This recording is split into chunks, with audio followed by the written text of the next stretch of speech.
এখন বর্তমানে আছি হচ্ছে আমাদের গাইবান্ধা জেলার পলাশবাড়ি। আসতেছিলাম রংপুর থেকে মাইশা টি স্টোর, যেখানে হচ্ছে কয়েক প্রকারের ভাই 40 প্রকারের চা পাওয়া যায়। আগেও শুনছিলাম, তো প্রথম আসলাম হচ্ছে যে আশিক ভাইয়ের সাথে আমি নিয়ে এসেছি।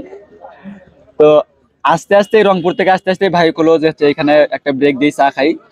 যদিও এই হচ্ছে চা স্টোরের প্রশংসা আগেও শুনছিলাম, তো ভাবছিলাম যে এই চা স্টোর নিয়ে ভিডিও করবো পরবর্তীতে দিনে আসে, কিন্তু চা খাওয়ার পরে সত্যি ফ্যান হয়ে গেলাম, যার কারণে ভিডিও না দিয়ে পেলাম না। আসলে এই চা অনেক সুন্দর, সবকিছু একটু দেখাই। এই যে এখানে মনে হয় চা বানাচ্ছে। এই কয় প্রকারের হয়? 40 প্রকারের চা। মেন লোকেশনটা পলাশবাড়ি রাব্বি মোড় মসজিদ সংলগ্ন, হাই স্কুল মার্কেট মসজিদ সংলগ্ন।